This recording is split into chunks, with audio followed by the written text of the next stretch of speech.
नमस्कार दोस्तों। क्या आप जानते हैं कि जब धर्म और अधर्म का सबसे भयंकर युद्ध हुआ तो पूरी सृष्टि थर्रा उठी। जब एक तरफ सत्य, न्याय और धर्म की सेना थी तो दूसरी ओर अहंकार, अधर्म और पाप का सम्राट खड़ा था। यह था लंका का महासंग्राम, एक युद्ध जिसने इतिहास को बदल दिया। हजारों साल पहले अयोध्या के राजकुमार श्री राम को अपनी पत्नी सीता और भाई लक्ष्मण के साथ वनवास पर जाना पड़ा। वन में रहते हुए राक्षस राज रावण ने छल से माता सीता का अपहरण कर लिया और उन्हें लंका ले गया। श्री राम अपनी पत्नी को वापस पाने के लिए वानर सेना के साथ निकले और उनकी इस यात्रा में हनुमान जी जैसे पराक्रमी योद्धा उनके सबसे बड़े सहायक बने। लेकिन रावण कोई साधारण शत्रु नहीं था। उसकी सेना विशाल थी और उसके पास अपार शक्ति थी। फिर भी श्री राम ने न्याय और धर्म की रक्षा के लिए युद्ध का आह्वान किया।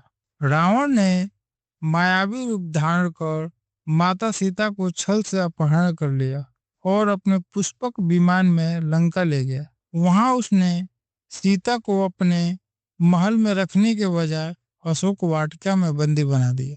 हनुमान जी, जो श्री राम के सबसे बड़े भक्त और वीर योद्धा थे, लंका पहुंचे।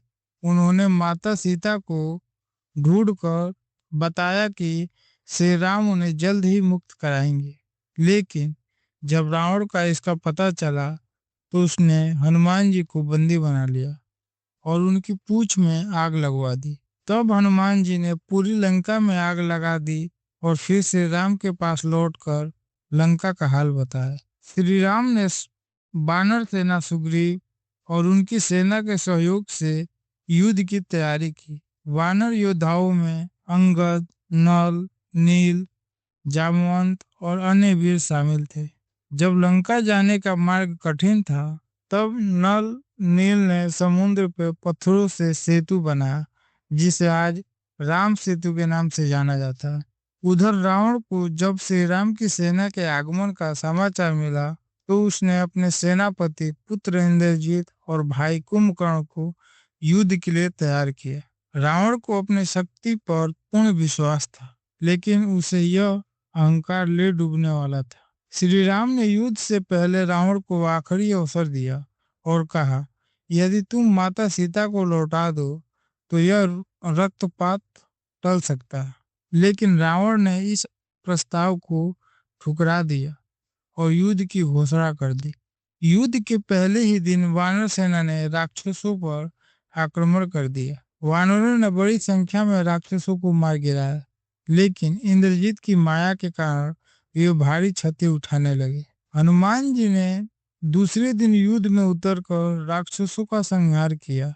उनकी शक्ति के आगे कोई नहीं टिक पा रहा था।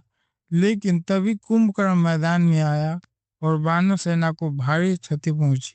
अंततः श्री राम ने उसे तीर से मार गिराया। तीसरा दिन श्री राम और रावण आमने सामने आए।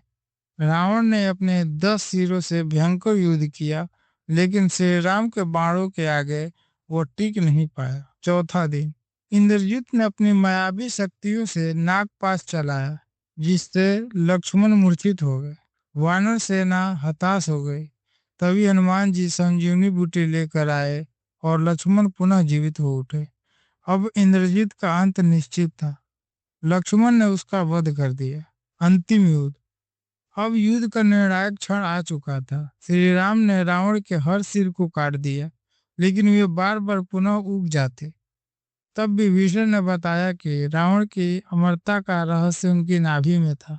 श्री राम ने ब्रह्मास्त्र का प्रयोग किया और रावण का अंत कर दिया। रावण की मृत्यु के साथ ही लंका पर श्री राम का विजय हुई। माता सीता को मुक्त कराया गया और विभीषण को लंका का राजा बनाया गया। श्री राम, माता सीता और लक्ष्मण अयोध्या लौटे, जहां उनका भव्य स्वागत हुआ। यह युद्ध सत्य की अधर्म पर विजय का प्रतीक बना।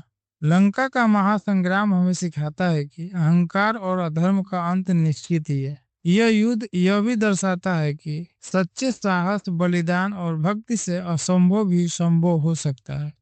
श्री राम का धैर्य, हनुमान की शक्ति, हनुमान जी की भक्ति, लक्ष्मण का समर्पण, ये सभी हमें जीवन के महत्वपूर्ण सबक सिखाते हैं। दोस्तों, लंका का यह महासंग्राम सिर्फ एक युद्ध नहीं था, बल्कि यह एक धर्म और अधर्म के बीच की सबसे बड़ी लड़ाई थी। यह कहानी आज भी हमें प्रेरणा देती है। यदि आपको यह कहानी पसंद आई हो तो इसे लाइक करें, शेयर करें और हमारे चैनल को सब्सक्राइब करना न भूलें। मिलते हैं अगली रोमांच कथा में। धन्यवाद। जय हिंद, जय भारत।